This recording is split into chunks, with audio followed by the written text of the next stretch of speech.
might be able to answer this. Is D-Box a cool experience or is it a waste of money? Sure. So I went into that I've only experienced it one time in a home theater environment. And I went into it thinking that it was going to be cheesy, pull you out of the experience. And it was honestly really cool. And I think part of, just like everything, you can overdo something.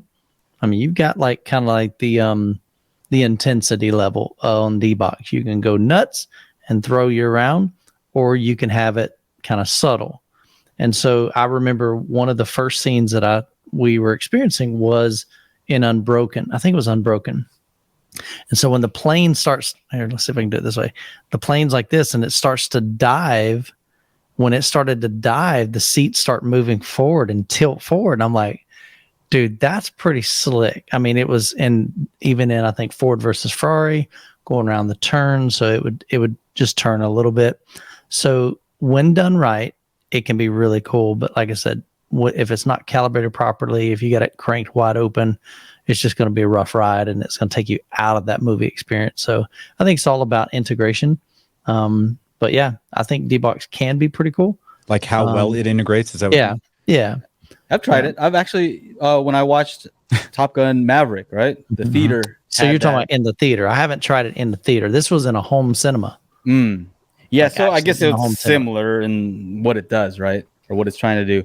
And it was cool, right? So it moves you around. I'm sure anybody who's been to like a Disneyland or some of those rides, where it kind of moves you around. Oh, yeah. I think you have an idea what that's like. I think the reason why it doesn't work as well as it may seem is because the screen, what you see on screen is not moving, right?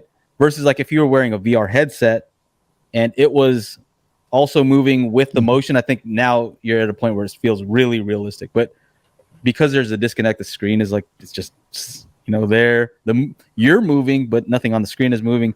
I think that's what kind of, makes it less realistic. So I don't know.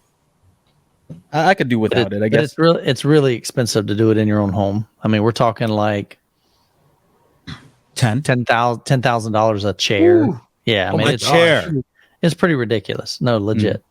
Well, there's some people who can do that with no issue, right? No, they won't even blink. Like 10,000, okay. Yeah, no, that's true. Derek's still enjoying his LS 12,000. Good to hear it, man. That's awesome. I have a question for you, follow-up question, Michael. How does this work? How does this integrate with, the different movies? Is there like information that gets sent to, like, how does it know when to move how? So D-Box there's an actual device somehow that connects in line with it.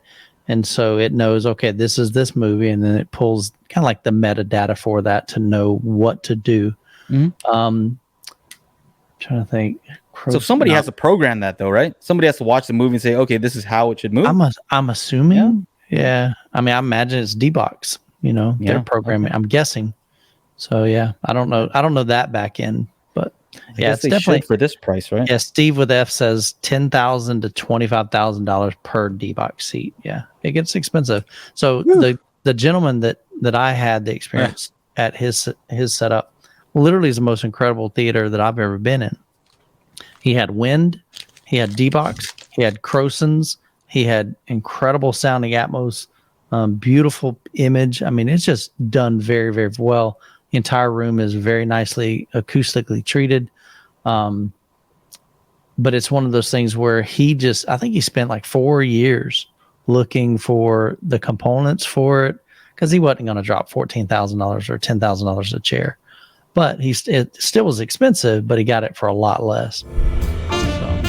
All right, everybody. We do the Daily Hi-Fi podcast every Monday, 4 p.m. Pacific Standard Time. So make sure you join up to the YouTube channel, youtube.com/Daily Hi-Fi, and we will see you there for the big show every Monday. Yeah.